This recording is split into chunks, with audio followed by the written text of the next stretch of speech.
BJP সারার অপরাধে BJP সারছে দেখিয়া মোহনলাল চাকমা বলে সার চুরি হইছে, মোহনলাল চাকমা বলে সার চুরি হইছে। এই বাটপার ছাড়া আর কি আছে? আর কালকে মনে হয় তোমরা দেখছে আমার নামে নিউজে উঠছে, কয় হংস ত্রিপুরা বলে ইঞ্জিনিয়াররা বলে হুমকি দিতে বলে 22 লাখ টাকা আনছে, 22 লাখ টাকা, এক টিয়া দুই টিয়া না 22 লাখ টাকা। ওই বলে হুমকি দিলে 22 লাখ টাকা পায়। ওয়ার আগে 20,000 টাকা 20 লাখ টাকা বলে এদিকে মার্কেট ছেড়ে কিনা কিনি বানাইবো, তারা 22 লাখ টাকা বলে দিছে, তে আর 2 লাখ টাকা নতুন দিছে। তে এই ইঞ্জিনিয়ার হলে কি গান্দা খায়া হইছে নি? তে এখানে কাজ করতে হবে, তার চাকরি যাইতো না, আমার 22 লাখ টাকা বেতন দিলে। এটা হুদা বাটপা। এটারে কিনা করছে এখানে মানবাধিকারের মধ্যে একটা মুখ্যমন্ত্রী কইয়া দেশে হংস ত্রিপুরা নবসাম্য বিধানসভা কেন্দ্রের উজু বিজেপি বিরুদ্ধে করে তারে এটা মুরের ডাউন করি ওই পেপারে তুলিয়া দিছে, নিউজের মধ্যে কয় হংস ত্রিপুরার এদিশি করে হংস ত্রিপুরার উপরে দমন করিয়া বলে চলছে না, হংস ত্রিপুরার উপরে দাপট চলছে। এটা মানুষ বিশ্বাস করতো না, যারা দুধ খায়, মায়ের দুধ খায় বা এখনো খাইছে না, তারাও বিশ্বাস করতো না। এই সার কি মানুষ চুরি করেনি? বস্তা বস্তা ফলাইতে এখন এমনি করে তুলে দেখছে এখানে 2-3 বস্তা আছে ফালা। এই সার কি চুরি করে মানুষ? কন্ট্রাক্টর তারা ইঞ্জিনিয়ার পড়াশোনা করে তারা চাকরি করে নাই, তারা মানুষের হুমকি দিয়া অভ্যাস। এই বিজেপিরা এটা লাগে কয় হুমকি দেয়। আজকে আমি এসডিপিও এবং এসপির সঙ্গে কথা বলতে বাধ্য হইছে, আমার আজকে অবাক। এখানে আরক্ষা দপ্তরের কেন্দ্র বাহিনী থেকে শুরু করে পুলিশ বাহিনী আয়া বয়া হয়েছে। এটা কি আমি মনে করে আজকে এখানে মালিক সাহানি আইব না, মুখ্যমন্ত্রী আইব মনে করছে, লাস্টে দিয়া কেউ আইনা যে মোহনা নাই। তাই কি দরকার আছে এই আরক্ষা দপ্তরের বাহিনী? কয় এমনি বলে এই ত্রিপুরা মুঠা প্রোগ্রাম করানো হবে, ত্রিপুরা মুঠা প্রোগ্রাম করতে পাইতো না, ফ্ল্যাগ লাগাইলে নগদা করাই দিব কয়। এটা কি জায়গা হলো? এদিকে পুলিশ পারমিশন দিছে, আমাদের পুলিশ পারমিশন দিছে, এখানে বলে ফ্ল্যাগ লাগাইতে পারতো না।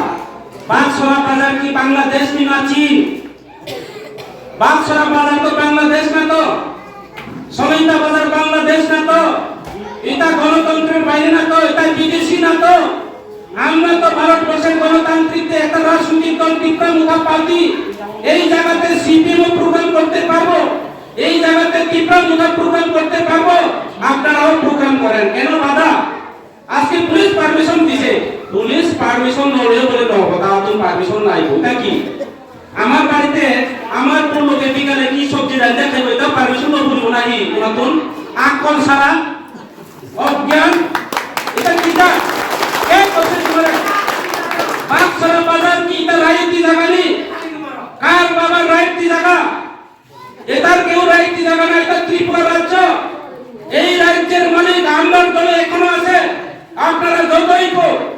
এই রাজ্য হচ্ছে ত্রিপুরা রাজ্যের রাজাদের জায়গা, হয়তো বা গণতন্ত্র সংবিধানের মধ্যে আছে, এটা কেউ জায়গা না। এখানে চাংমা ত্রিপুরা জায়গা, পাহাড়ি বাঙালি জায়গা, এই রাজ্যের যারা বাস করে তাদের জায়গা, এই এলাকার বাঙালি আছে বাঙালিদের জায়গা, এই এলাকার চাকমা আছে চাকমাদের জায়গা, এই এলাকার ত্রিপুরা আছে ত্রিপুরার জায়গা। তোমার ব্যক্তিগত জায়গা না, তাহলে কাগজপত্র দেখাও, তোমার রাজনীতির জোট দেখাও, রাজনীতির জোট হলেও করতে পারবো, কোনো অসুবিধা নাই।